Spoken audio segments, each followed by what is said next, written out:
The Lord be with you. And with your spirit. A reading from the Holy Gospel according to Matthew. Glory to you, O Lord. The mother of the sons of Zebedee approached Jesus with her sons and did him homage, wishing to ask him something. And he said to her, "What do you wish?" The mother answered him, "Command that these two sons of mine sit, one at your right and the other at your left in your kingdom." And Jesus said in reply, "You do not know what you are asking. Can you drink the chalice that I am going to drink?" They said in reply, "We can." And Jesus said, "My chalice you will indeed drink, but to sit at my right and at my left, this is not mine to give, but it is for those for whom it has been prepared by my Father." When the 10 heard this, they became indignant at the two brothers. So Jesus summoned them and said, "You know that the rulers of the Gentiles lord it over them, and the great ones make their authority over them.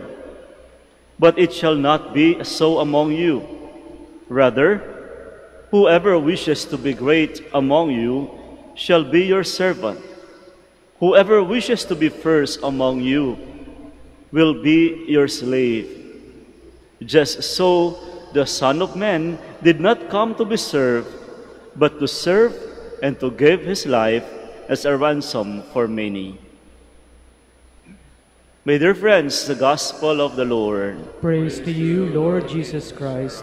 Please be seated. Good morning, my dear friends, and welcome to the Minor Basilica of Our Lady of the Rosary of Manaoag. Happy Feast Day, the Feast of St. James the Apostle. You know, I always believe that when it comes to formation, if you want to form a person, it is always side by side forming the people around that person. For example, if you want to form this child, it is always necessary that you also have to form the people around this child. Just like in formation, here in Manaoag, we have our novitiate seminary here. This is always my principle, that if we intend to form a brother to become a good religious, it is always side by side forming the entire community for them to become a religious. And this is actually the model that I have seen in today's gospel. I actually took this model from this gospel, the model of forming, in the context of today's gospel, forming James and John, the sons of Zebedee. And you will see from this, the story, the mother of the sons of Zebedee came to approach Jesus, intending, wanting, requesting him to form these sons of her. Hindi ho ito nalalayo sa atin.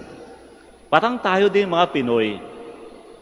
Kapag pasukan, tamang-tamo po sa Lunes, pasukan na, marahil yung iba may pasok na. Parang sa amin, naalala ko yung bahay namin kasi halos tapat lang po ng eskwelahan. At tuwing pasukan, makikita mo yung mga nanay, bit-bit yung mga anak. At pagdating sa classroom, yung nanay automatic lalapit sa teacher at sasabihin, "Teacher, ito na yung mga anak ko. Sana po makaupo sila sa harapan." Sabi ko nga po, hindi po nalalayo yung eksenang ito sa ating mga Pinoy. Bilang magulang, nagnanais din tayo na sana yung ating mga anak ay mapabilang sa magandang pwesto. But then, as I have said, in the mind of Jesus, in as much as he wanted to form the sons of Zebedee, it is always necessary for Jesus to form as well the mother of these two, of James and John. Mahalaga nga po naman na kasabay ng pagpapaaral, pagbubuo ng mabuting paglalago ng isang bata, ay dapat ganun din sa paglalago ng mga magulang ng bata. And that is why, on the first part of the gospel, Jesus told them about the value of commitment. Malinaw na malinaw that these two sons of this mother, they wanted to become followers of Jesus.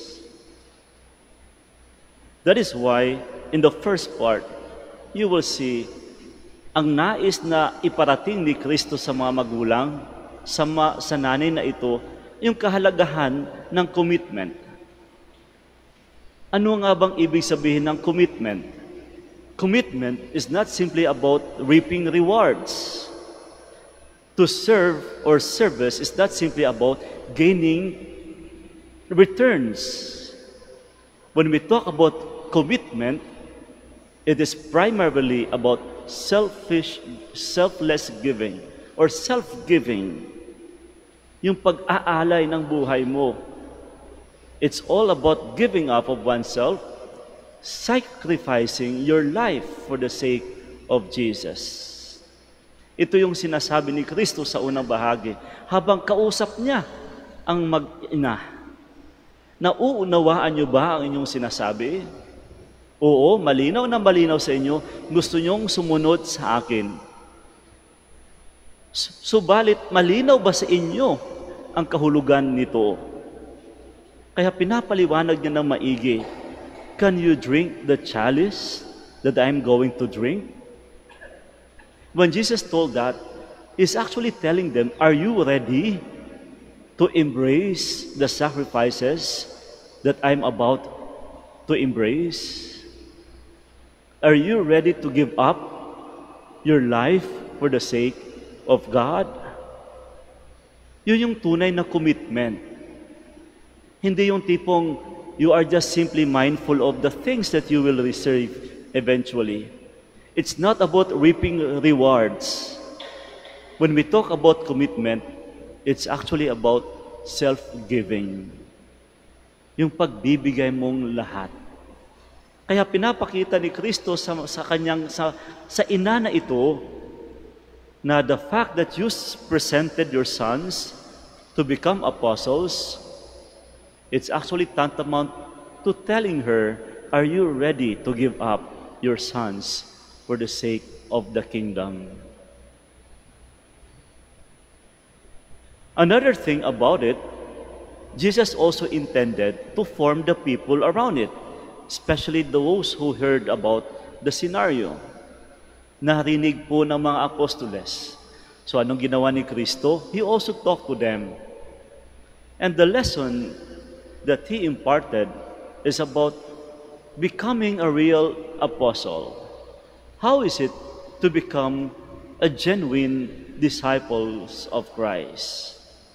Kung ikaw ay mapasama na, tunay nga naman, nung kausap niya itong mga to, kasapi na sila sa samahan. At pinapakita ni Kristo, now that you have committed your life to become apostles, this is how you are going to do. You are to do ministry. You are going to do preaching ministry. And you have to preach Jesus. Anong ibig sabihin ito? Ito yung sinasabing that when you do preaching, you should not simply preach about yourself. You have to preach Jesus. Tayo ng mga Katoliko, bahagi po ito sa ating buhay bilang Katoliko. Dapat magbahagi tayo ng mabuting balita. At dapat ang laman dito, ang bida, si Kristo, hindi ikaw. And it is always necessary that you have to strengthen your faith in Jesus. Nang sa gayon, maging matibay ang iyong pagpapaliwanag tungkol kay Kristo. Kapag mababaw ang iyong pananampalataya, paano ka makapagpaliwanag o mapagpahayag ng mabuting balitang ito? Kaya nga, napakaganda ng sinabi ni San Pablo sa unang pagbasa. Saint Paul said, I believe therefore I spoke. Mahalaga muna na pagtibayin yung ating pananampalataya kay Kristo. Nang sa gayon, yung ating pagpapaliwanag at pagbabahagi ng mabuting balita ay matibay din tungkol kay Kristo.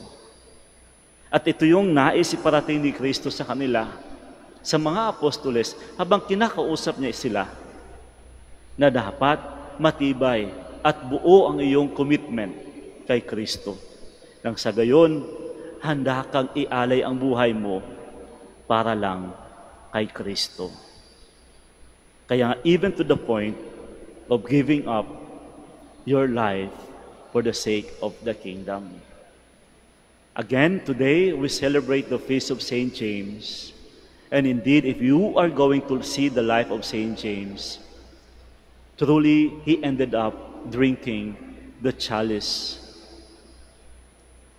which means after he committed himself to become one of the apostles, he ended up totally giving up his life for the sake of Jesus. Alam niyo po ba na si Santiago po sa Tagalog yung Saint James, si Santiago ang pinakaunang pinatay as a martyr. Siya ang pinakaunang pinatay dahil lamang sa pagbabahagi kay Kristo. And this is something that we can truly imitate in the life of Saint James. To give our commitment fully as followers of Christ, willing and wholeheartedly ready to give up life for the sake of Jesus.